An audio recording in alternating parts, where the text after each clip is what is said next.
Hello friends, welcome to our channel. आज का video का डिस्कशन का टॉपिक है नेटवर्क मॉडल। ओके, पिछले वाले वीडियो में हम देखे थे हायरार्चिकल मॉडल देखे थे, उसके डायग्राम देखे थे। अभी हम देखेंगे नेटवर्क मॉडल के बारे में। ओके, ये नेटवर्क मॉडल एग्जाम में भी इंपॉर्टेंट होता है। ये चारों के चारों जो भी मॉडल है, डेटाबेस के जो मॉडल है, चारों के चारों इंपॉर्टेंट है। ओके, ये लॉन्ग क्वेश्चन भी डायरेक्ट आ सकता है क्योंकि एक्सप्लेन करो और डायग्राम के साथ लिखो, और नहीं तो इंडिविजुअली एक एक आ सकता है 3 मार्क या 4 मार्क का। ओके, पहले आप ये समझ लो कि नेटवर्क मॉडल होता क्या है।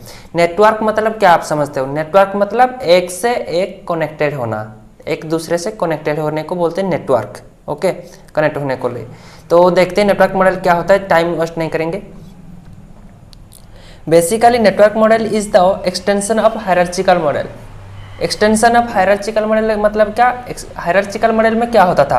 हायरार्चिकल मॉडल में एक से एक निकलता था, मतलब एक रूट से चाइल्ड निकलते थे, 2 या और 3 निकलते थे चाइल्ड। ओके, एक से और बाकी सारे निकलते थे, बाकी सारे एक्सपांड होते थे। ओके, नेटवर्क मॉडल उसका एक्सटेंशन है।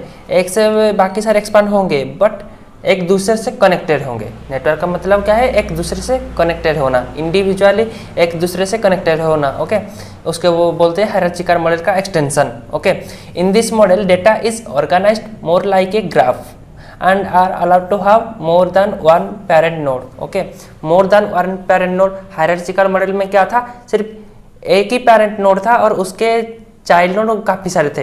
पर नेटवर्क मॉडल उसका एक्सटेंशन है ना, तो एक्सटेंशन मतलब उसका थोड़ा एक्सपांड फॉर्म। ओके, तो नेटवर्क मॉडल में क्या होता है? हायरार्चिकल मॉडल में एक रूट होता है, चाइल्ड काफ़ी सारे, उसका चाइल्ड काफ़ी सारे होते हैं। पर नेटवर्क मॉडल में एक रूट होता है, उसका चाइल्ड भी काफ़ी सारे होते हैं, और उसके चाइल्ड अपने आप से ही कनेक्टेड भी होते हैं। अपने आप से एक 2 मिला के एक चाइल्ड और भी बना सकते हैं। ओके, हम डायग्राम देखेंगे तो आपको अच्छे से समझ आ जाएगा। ये डायग्राम देखो, ये हो गया पेरेंट और रूट हो गया। ओके, ये हो गया रूट नोड हो गया। तो इधर से B1 निकला, A से निकला B1 B2। ओके, और B1 से C1 C2 निकला। पर ये C2 किधर से आया है? C2 का पेरेंट होते हैं 2, B1 होता है और B2 भी होता है। ओके, इसलिए बोलते हैं एक्सपांड फॉर्म। पर हायरार्चिकल मॉडल में क्या था? सिर्फ 1 से 2 निकलता था, A से 2 निकलता था। ओके, रुको मैं दिखा रहा हूँ आपको, ये नोट पे लिखा है। 1 से 2 निकलता था या 1 से निकलता था। ओके, पर 2 से 1 कभी नहीं निकलता। पर नेटवर्क मॉडल में 2 से 1 निकलता है, B1 B2 मिलाकर C2 आता है। ओके, ये डायग्राम को आपको अच्छे से एग्जाम में डायग्राम कभी मत छोड़ना। नेटवर्क मॉडल जो है डायग्राम कभी मत छोड़ना। ओके, ये जो मॉडल का डेटाबेस है उसके डायग्राम इंपॉर्टेंट होते हैं, क्योंकि डायग्राम अगर आप करोगे तो एक एक मार्क उधर से ही आ जाएंगे। ओके, पिक्चर आप करोगे तो ओके, तो आप एक्सप्लेन अच्छे से कर पाओगे ना डायग्राम को लेके। इन दिस डेटा, दूसरा पॉइंट देखते हैं। ये पहला पॉइंट चला गया कि नेटवर्क मॉडल होता क्या है। Okay, in this data model data is more related as more relationship are established in this database model.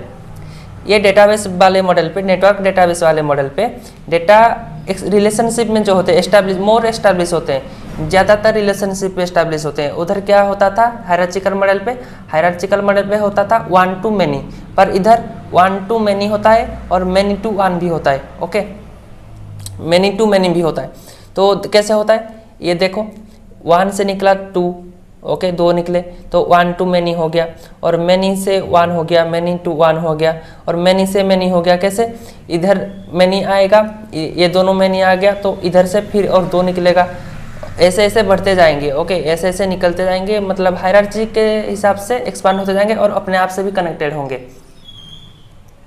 इसीलिए कहा गया है also as the data is more related. ये सारे के सारे डेटा अच्छे से रिलेटेड होंगे। हायरार्चिकल मॉडल पे सिर्फ एक ही पेरेंट होता था, उसके चाइल्ड होते थे, पर इधर एक ही चाइल्ड के काफ़ी सारे पेरेंट नोड होते, तो अच्छे से डेटा शेयरिंग भी हो पाएगा डेटाबेस के अंदर से। Okay, hence accessing the data is more easier and faster.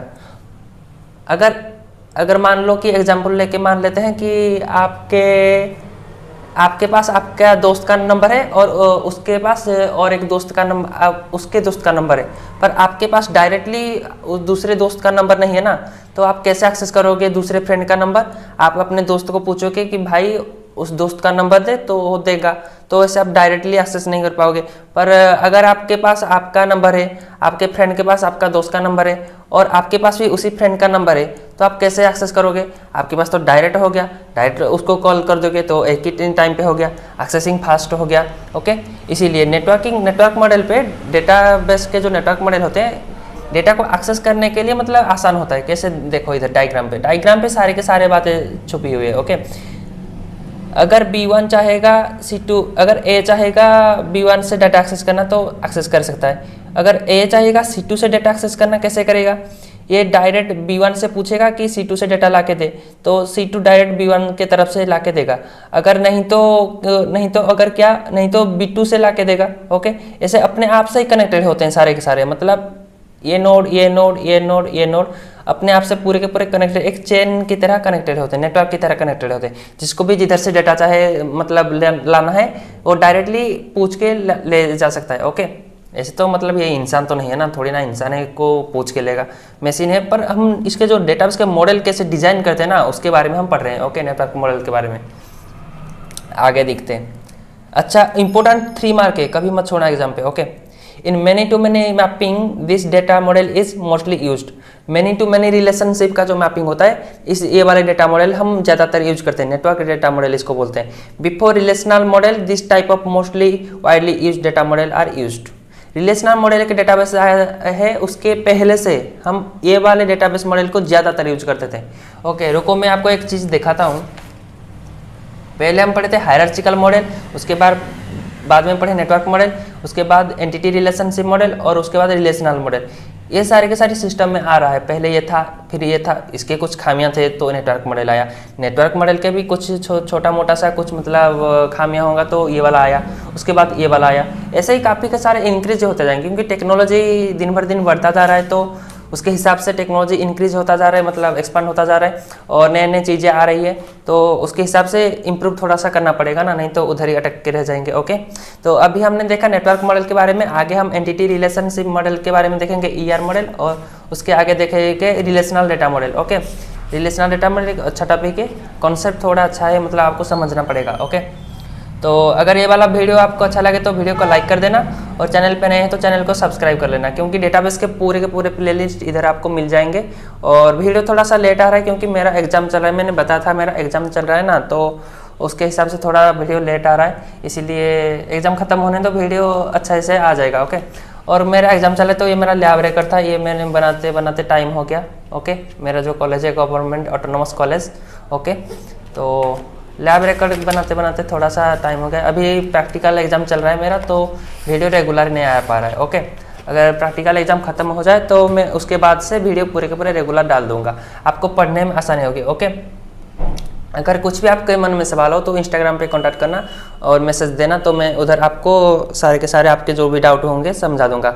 और मैंने सिलेबस का एक वीडियो भी अपलोड किया था, अगर आपको देखना है तो देख लीजिए, क्योंकि अगर +3 या BSc कंप्यूटर साइंस में आप अभी एंट्री मार रहे हो या आपको कुछ भी समझना चाहिए, तो कोई सा भी सिलेबस के चैप्टर में उधर ही प्लेलिस्ट पे आपको मिल जाएगा। ओके, उधर भी प्लेलिस्ट को चेकआउट कर लेना, बाकी सारे भी जो भी प्लेलिस्ट है सारे को चेकआउट कर लेना। आपको BSc कंप्यूटर साइंस अगर आप पढ़ रहे हो तो ये वाले चैनल आपके लिए है। Okay, thank you.